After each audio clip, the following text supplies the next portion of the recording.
कृषि विद्युत संबद्ध योजना है। इसका द्वितीय चरण जो है, जो इच्छुक किसान को चतुर्थ कृषि रोड मैप के अंतर्गत जो कनेक्शन दिया जाना है, निःशुल्क कनेक्शन, उसके अंदर 2190 करोड़ 75 लाख की योजना स्वीकृत की गई है। इसका मतलब ये हुआ कि जो हमारे खेत में जो कनेक्शन होता है, इसमें पोल लगने हैं, तार लगने हैं, उसका मीटर तक जो तार है और सारी व्यवस्था है वो निःशुल्क होगी। किसानों को केवल जो ऊर्जा का मीटर का जो बिल है वो भुगतान करना होगा, किंतु कनेक्शन जो होगा वो निःशुल्क होगा। इस पर 2190 करोड़ 75 लाख की योजना स्वीकृति की गई है। Bihar state power holding company का ये न्यू पुणे चक में आवासीय परिसर है। आपको जानकारी होगा कि यहाँ पे ऊर्जा स्टेडियम है, आपने सभी ने देखा होगा। तो ऊर्जा स्टेडियम के पीछे एक स्पोर्ट्स कॉम्प्लेक्स बनाया जाएगा जो 42.10 करोड़ का होगा। इसमें विभिन्न खेल कूद होंगे, जिसमें आपके स्क्वाश कोर्ट होंगे, टेनिस कोर्ट होंगे, आपके बैडमिंटन कोर्ट होंगे, और सभी जो स्पोर्ट्स गतिविधियां हैं वो ऊर्जा स्टेडियम के पीछे जो स्थान है वहाँ पे बनाए जाएंगे। ये 42.10 करोड़ का होगा। ये सभी हमारे स्पोर्ट्समैन हैं, खेल कूद जो रुचि रखते हैं उनके लिए उपलब्ध रहेगा। और इसका संचालन जो है बिहार सचिवालय स्पोर्ट्स फाउंडेशन जो है वो करेगा। बिहार सचिवालय स्पोर्ट्स फाउंडेशन जो करेगा, इसका निर्माण करेगा ऊर्जा कंपनी और मेंटेन भी ऊर्जा कंपनी करेगा।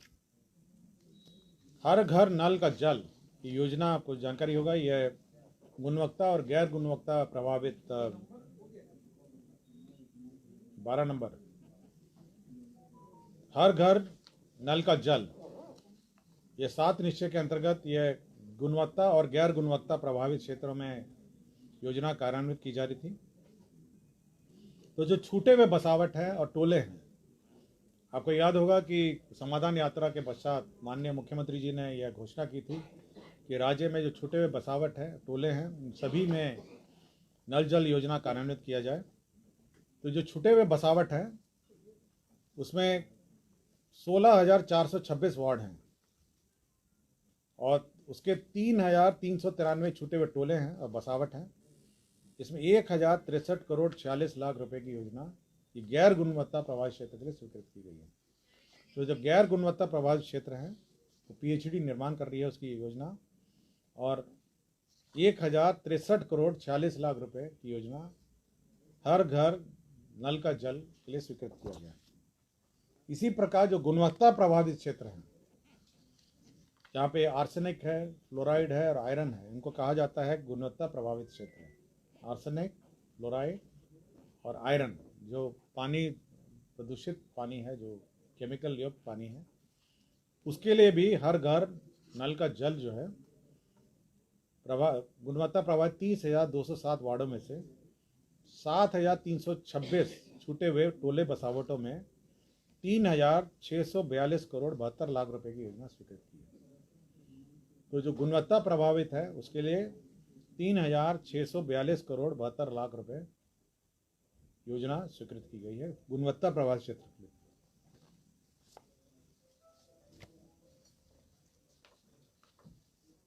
ग्रामीण कार्य जो सड़क है, राज्य योजना अंतर्गत खगड़िया जिला के कार्य प्रमंडल, यह 6 नंबर राज्य योजना अंतर्गत खगड़िया जिला के कार्य प्रमंडल खगड़िया के अधीन मानसी प्रखंड में मानसी मंदिर चौक से मुंगेर जिला के टीकारामपुर पंचायत के बनारसी राय टोला में बूढ़ी गंडक पर 7/25 मीटर आकार का पुल निर्माण स्वीकृति दी गई है। यह 13 करोड़ 18 लाख रुपए की जगह पे पुनरीक्षित प्रावधान जो है 185.82 मीटर का अब 20 करोड़ 44 लाख रुपए की योजना स्वीकृत की गई है। 33 नंबर पे ये गृह विभाग का प्रस्ताव है। आपको याद होगा जो 112 नंबर है, सभी आप लोग देखते होंगे, पुलिस की जो 112 नंबर गाड़ी है, जिसको आपात अनुक्रिय सहायक तंत्र व्यवस्था हम लोग कहते हैं, ERSS, इसका फेज 2 मंत्रिपरिषद ने स्वीकृत दिया है और 766 करोड़ 71 लाख 35,385 करोड़ 766 करोड़ 71 लाख 35,385 करोड़ की योजना है। और CDAC इसका सॉफ्टवेयर बनाता है। प्रथम फेज और द्वितीय फेज में एक अंतर ये है, प्रथम फेज में आपको देखा होगा कि सभी जिला मुख्यालय में है और पटना पूरा शहर है, वहाँ पे 112 गाड़ियाँ खड़ी रहती हैं। अब सेकेंड फेज में पूरे देहाती क्षेत्रों में भी इस व्यवस्था को लागू करने का निर्णय लिया सरकार ने। साथ ही साथ जो वर्तमान व्यवस्था है जो शहरी क्षेत्र और जिला मुख्यालय वाला है उसको सुदृढ़ करने का भी निर्णय लिया है। और 112 का एक और अभी इसका इंटीग्रेशन हमारी जो एम्बुलेंस सेवा है और अग्निशमन सेवा है उसके साथ भी इंटीग्रेट किया जाएगा, जिसका मतलब ये हुआ जो 112 है, यदि आपको घर में कहीं आग लगाई है या कोई दुर्घटनाग्रस्त हो गया है तो 112 यदि आप डायल करेंगे तो आप कोई भी सेवा, पुलिस सेवा, एम्बुलेंस सेवा और अग्निशमन सेवा या तीनों मिला के तीनों सेवाएं ये आप बुला सकते हैं इमरजेंसी में। और ये पूरे राज्य में अब इस व्यवस्था को लागू की गई है चाहिए, ठीक है।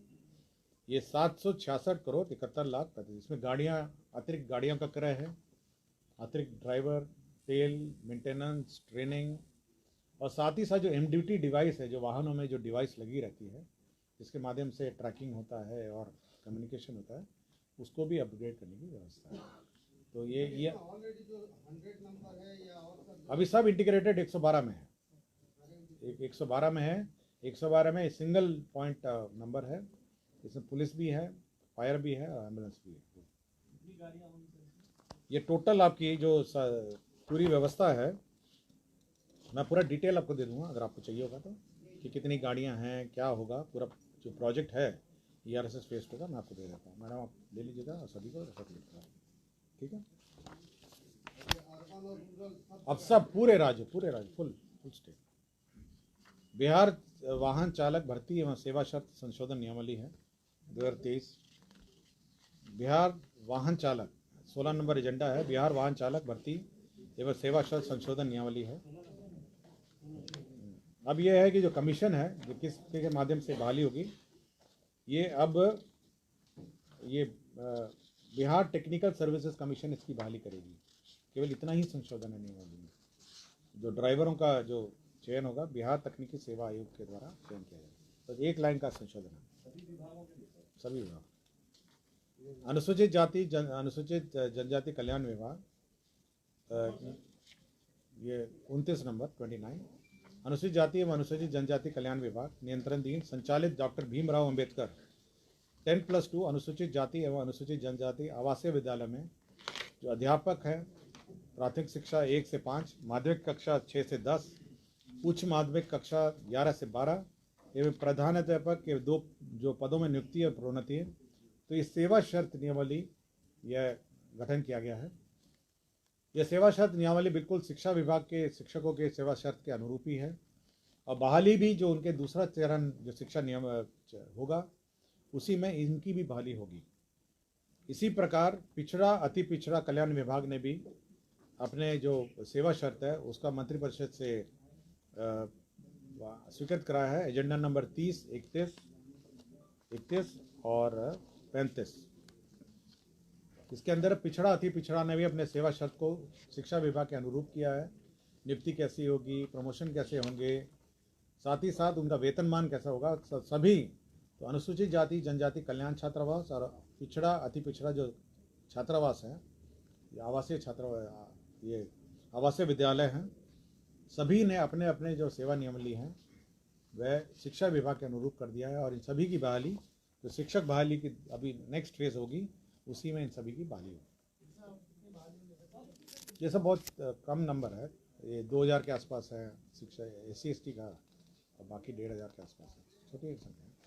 आपके हर जिले में है, कुछ प्रखंडों में है, तो कम संख्या का नंबर है, तो इसलिए बहाली जो हमारी शिक्षा बहाली है उसी के साथ होगी।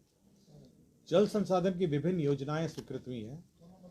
ये है आपकी 27 नंबर है, 26 नंबर है, 25 नंबर है, उसी क्रम में आप देखिएगा।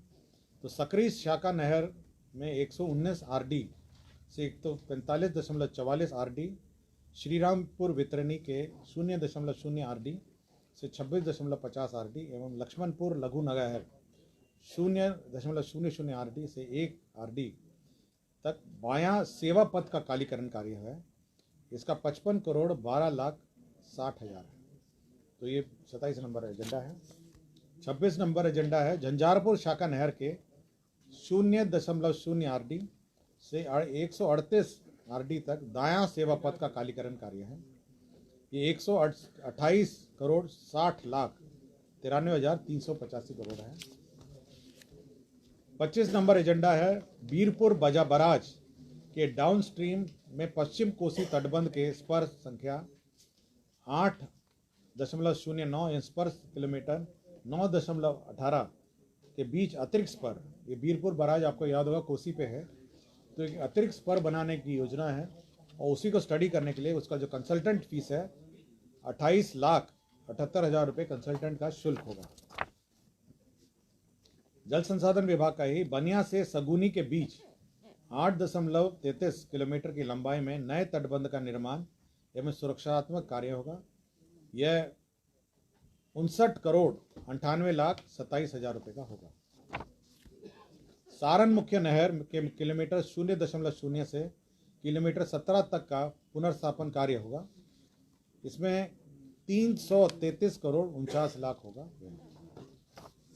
कमला बलान बाया तटबंध एवं दायां तटबंध का ऊंचीकरण सुदृढ़ीकरण एवं पक्कीकरण फेज 3 यह होगा।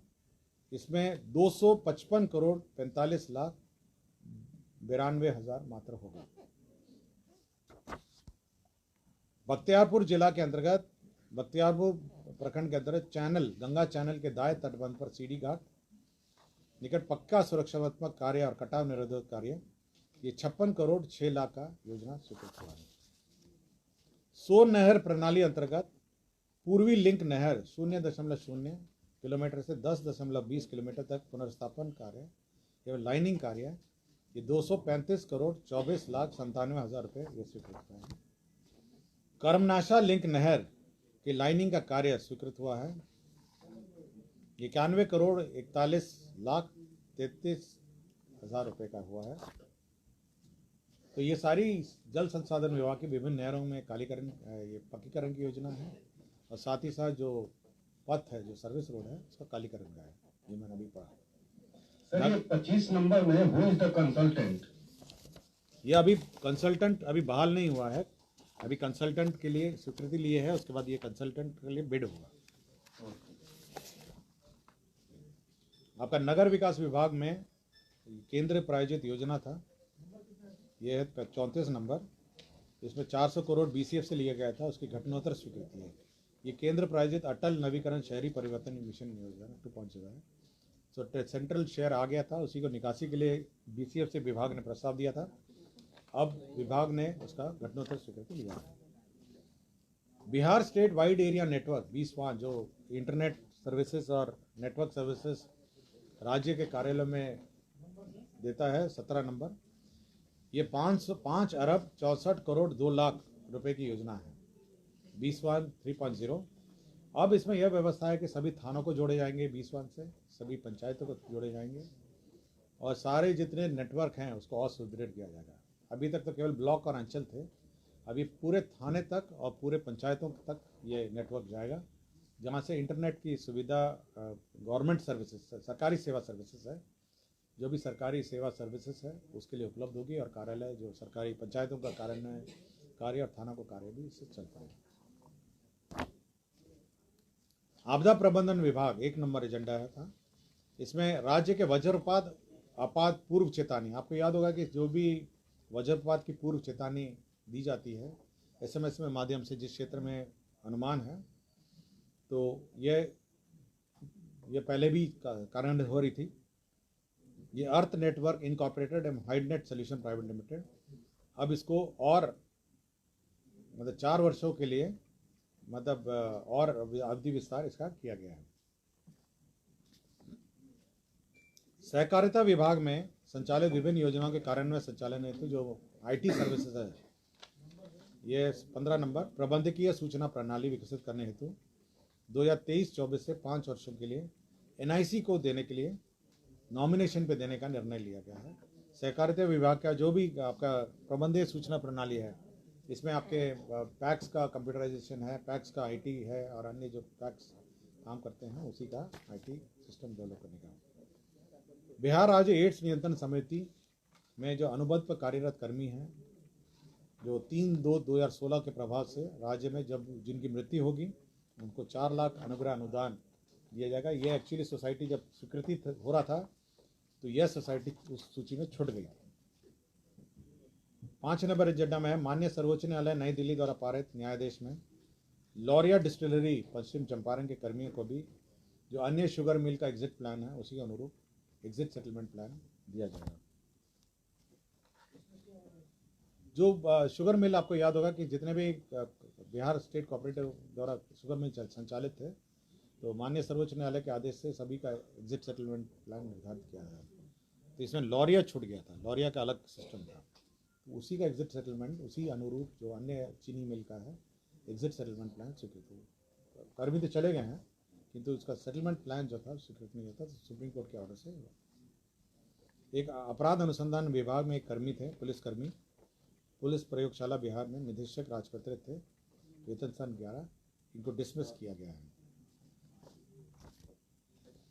बिहार सचिवालय लिपिकीय सेवा अंतर्गत निम्न वर्गीय लिपिक के पद पर नियुक्ति हेतु अनुसूचित अभ्यर्थियों के लिए उद्योग विभाग के 6 शैडो पद सृजित किए जा रहे हैं। एक्चुअली ये पद डिसॉल्व हो गए थे, लेकिन नियुक्ति के पश्चात शैडो पद क्रिएट करने पड़े इनको देने के लिए। आपका 8 नंबर जो है पटना में मौजा मोहरमपुर, ये मेट्रो जो रेल का कॉरपोरेशन के लिए जो रेलवे स्टेशन है उसके लिए ज़मीन स्थानांतरण का प्रस्ताव है। 32 नंबर है किशनगंज में व्यवहार न्यायालय के लिए भूमि का स्थानांतरण है। 14 नंबर जो अर्जित भूमि है उसका भूमि अर्जन के बाद कार्य प्रारंभ स्वीकृति का प्रस्ताव है। 11 नंबर में मेट्रो के लिए अगेन पटना मेट्रो के लिए जो रेलवे स्टेशन है उसके लिए ज़मीन का प्रस्ताव है। 10 नंबर मधुबनी जिला अंतर्गत ये 48 वाहिनी सशस्त्र सीमा बल SSB के लिए भूमि के लिए स्थानांतरण का प्रस्ताव है। 9 नंबर में फिर से मेट्रो रेलवे स्टेशन के लिए ज़मीन का स्वीकृति का प्रस्ताव है।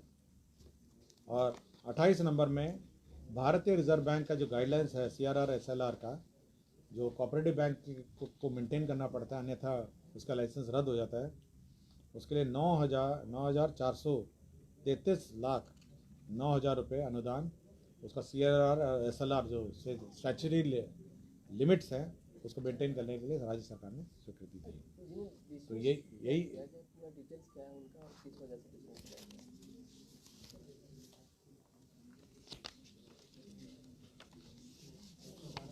यही लास्ट एजेंडा था।